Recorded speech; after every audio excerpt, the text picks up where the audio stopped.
Goeiedag vriende, ek is Gerard, deel van die Dr. Douw Tuinroete leierskapspan en dis my voorreg om vir die volgende paar weke saam met jou te kuier. Terwyl ons verder gesels oor ons jaartema His Glory, Our Story en dan spesifiek hierdie reeks Divine Inclusion. Wanneer ons meer en meer van Jesus en sy heerlikheid ontdek ons dat ons storie by hom ingesluit is. Die Nuwe Testament noem hierdie werklikheid, ons is in Christus. Die grootste ontdekking wat 'n mens kan maak, is dat Jesus die Christus is, die gesalfde koning, en dat jy by hom ingesluit is.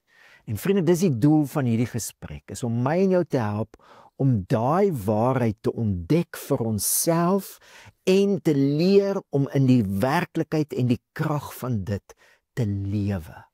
En daarvoor vertrou ons die Heilige Gees vir hierdie gesprekke, en die gesprekke is so belangrik. So die video wil my en jou help om hierdie gesprek met ander mense te hê, en ons gaan die video op sekere oomblikke pause, en dan is daar 'n vraag waaroor jy kan gesels, of jy kan die hele video kyk tot by die einde, en dan oor die vraag gesels. En natuurlik vloei ons gesprek uit die Sondag se boodskap uit. So om ons reeks af te skop, het ons begin by Romeine 5, waar Paulus ons help. Hy skryf oor ons wat by Adam ingesluit was en hoe dit ons help om te besef dat ons nou by Christus ingesluit is. So kom ons lees weer Romeine 5 van vers 17 tot 19.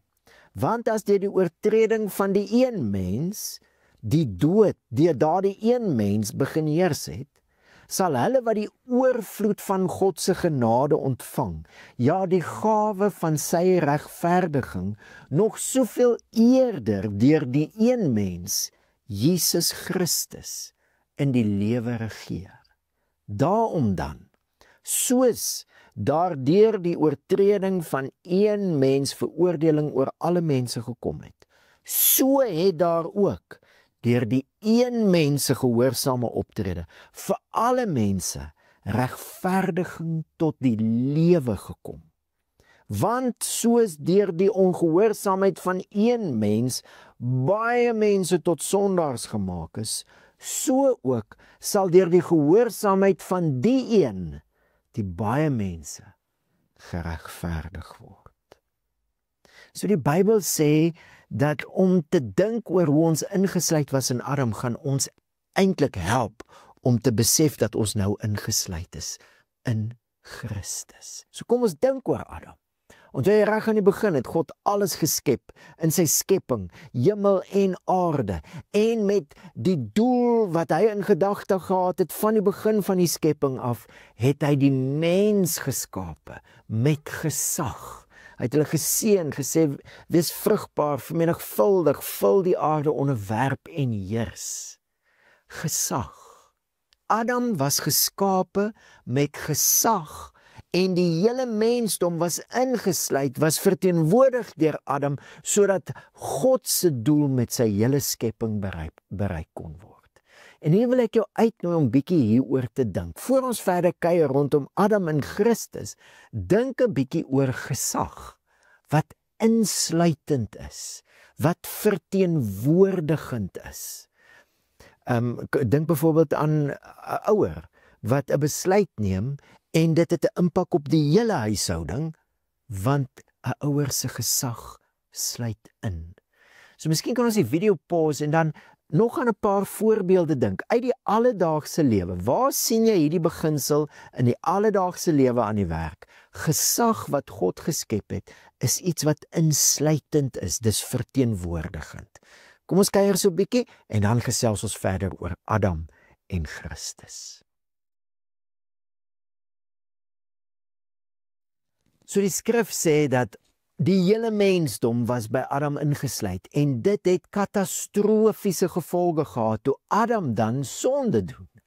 Want toe is die hele mensdom ingesluit. Deur Adam se ongehoorsaamheid is die hele mensdom ingesluit in 'n toestand van ongehoorsaamheid en sonde. Die skrif sê hierso, ons almal is tot sondaars gemaak deur Adam se sonde. Deur Adam se ongehoorsaamheid het sonde en alles wat daarmee saamgaan, skaamte, siekte, seer, pyn, alles wat saam met dit gaan, skuld, het in die wêreld ingekom, selfs die dood. Die hele mensdom se identiteit en se bestemming, se toekoms, was op daai oomblik ingesluit in Adam wat sonde gedoen het.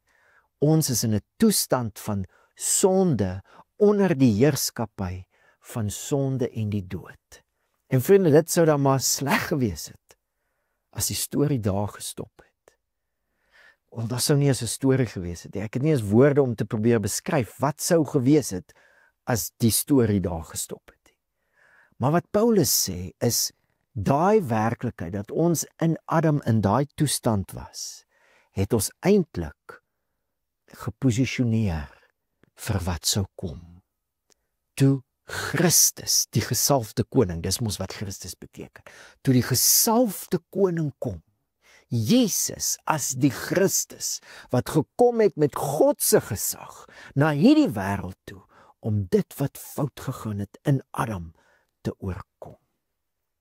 En dis wat Paulus nou sê, net soos een ongehoorsame daad van Adam die hele mensdom in 'n toestand van sonde en oorheers deur sonde en die dood geplaas het, net so, op dieselfde manier, en hier wil ek jou nou uitnooi om hieroor te dink. Hoe is dit dieselfde? Dit wat Adam gedoen het en ons ingesluit het by hom, en dit wat Christus toe kom doen. Jesus kom as die gesalfde koning, die een met gesag, en deur sy een daad van geregtigheid, gehoorsaamheid, sy dood aan die kruis. Natuurlik was sy hele lewe 'n lewe van gehoorsaamheid, maar sy lewe se hoogtepunt was dan nou opgesom in dit wat hy gedoen het aan die kruis. Deur daardie een daad van gehoorsaamheid het Jesus die hele mensdom geherposisioneer. Ons was sondaars in Adam. Nou word ons in Christus geregverdig tot die lewe, die identiteit en die bestemming van die hele mensdom word nou geherposisioneer deur een daad van die gesalfde koning wat my en jou insluit. So miskien kan ons hierdie video pause en 'n bietjie hieroor dink en met mekaar gesels.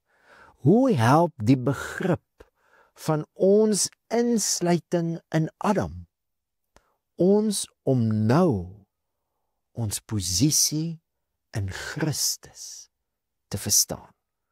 Kom ek vat net een aspek as 'n voorbeeld. Ek en jy het nie vir Adam 'n handjie bygesit nie.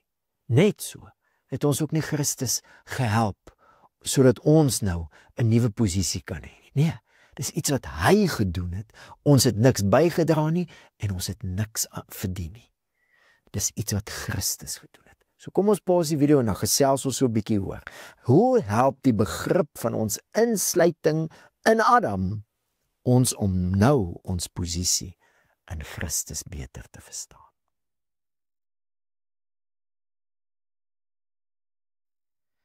En vriende, om dan vandag ons gesprek af te sluit, wil ek jou nooi om te fokus op die genade van God. Dit is divine inclusion. Dis iets wat God kom doen het, en die rede vir dit wat hy gedoen het, is sy onvoorwaardelike liefde. Kom ons fokus op die genade van God. Jesus het nie begin waar Adam begin het nie. Clean slate van vooraf, nee. Jesus het begin waar Adam ons gelos het, in 'n toestand van sonde, oorheers deur sonde en die dood. En in daai toestand van sondaars wees, het die gesalfde koning homself, die een met God se gesag, homself met ons kom vereenselwig. Hy het in daai duisternis ingekom en na sy eiendom toe gekom. Al het ons hom nie eens aangeneem nie, het hy na ons toe gekom. Hy het ons ontmoet waar ons is, in daai toestand van sonde. En Jesus het, deur sy dood aan die kruis, die volle gewig van die mensdom se sonde en alles wat saam met dit kom, selfs die dood, het Jesus deur sy dood aan die kruis op homself geneem. Die koning het homself met ons kom vereenselwig. Paulus sê, dit is God se liefde in aksie. Hierin is die liefde van God geopenbaar, dat Christus vir ons gesterf het, terwyl ons sondaars was. Terwyl ons in Adam in daai hopelose toestand was, het Christus gekom en sy lewe vir ons gegee. En dis deur sy lewe te gee, wat hy die heerskappy van sonde en die dood oorwin het. Dis deur sy lewe te gee, wat hy die mensdom se identiteit en sy bestemming geherposisioneer het. Ons bestemming en identiteit is nie meer gekoppel aan Adam se mislukking nie, maar aan Christus se oorwinning. Dis deur sy dood wat die gesalfde koning ons by hom kom insluit het. Divine inclusion, deur God se genade, deur Christus se dood. En vriende, dis hoekom die feit dat ons in Christus is, hoe Paulus dit hier ook stel in Romeine 5, dis 'n geskenk. Dis iets wat jy ontvang. Dis nie iets wat jy verdien nie, of iets waarby jy kan iets byvoeg nie. Dit is die genadige werking van God. Dis sy geskenk aan jou. En in ons kultuur sukkel ons baie keer met dit. Ons kultuur is so gefokus op individualisme. Elke ou is verantwoordelik vir homself, jou prestasie, jou produktiwiteit, dis wat jou lewe bepaal. En wanneer dit dan kom by hierdie grootste werklikheid van wie ons is, dat ons nou in Christus is dit genade. Dis 'n geskenk. Dis nie iets wat jy kan verdien nie, of iets wat jy iets by kan byvoeg nie, dis iets wat jy ontvang deur geloof. Dis die genade van God. In die weke wat kom, gaan ons praat oor die implikasies, en in die reekse wat kom, deur die jaar, hoe is dit van toepassing op ons alledaagse lewe? Maar kom ons kry die vertrekpunt reg. Dis die gesalfde koning, wat deur sy dood aan die kruis, my en jou, kom insluit dit by hom. Ons identiteit, ons bestemming is nie meer gekoppel aan Adam se mislukking nie, maar aan Christus se oorwinning. En dis God se genade ook vir jou. So miskien kan ons hierdie video dan hier afsluit. Met die uitnodiging, dink bietjie oor jou identifikasie in Christus. In hoe mate word die manier wat jy dink oor jouself, jou verlede, jou toekoms, selfs jou stryd en jou sukkel in die lewe, in hoe mate word die manier wat jy dink oor jouself bepaal, gevorm deur die genade van God wat deur Christus homself met jou kom vereenselwig het in jou toestand van sonde, sy lewe gegee het, sodat jy nou by hom ingesluit kan wees. Vriende, dis aan die einde van hierdie video aanbieding. Ek wil graag saam met julle bid en ons gaan elke week op 3 standaard vrae vra. Wat het jy verstaan uit die week se boodskap? Waaroor sal jy meer wil leer?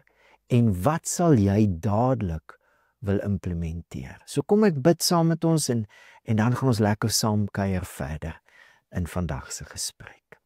Hemelse Vader, baie dankie. Baie dankie, Here, dat U nooit opgegee het op U plan met U skepping en die mens in U skepping nie. Dankie, Here Jesus, dat U as die gesalfde koning met U gesag gekom het en deur U dood ons lewens, ons toekoms, alles rondom wie ons is en wat ons het en waarvoor ons lewe kom herposisioneer het. Dankie dat ons identifikasie nou in Christus is. Dat ons by U ingesluit is en dit is U genade. Dis U liefde. Here, terwyl ons nou gesels, help elkeen van ons om hierdie genadegawe van regverdigmaking, van om reg te wees met U en om reg geposisioneer te wees vir lewe, om dit net opnuut te omarm in geloof en in dankbaarheid. Ons bid dit in die naam van Jesus. Amen. Vriende, baie seën vir julle gesprek en ons kuier weer volgende week saam.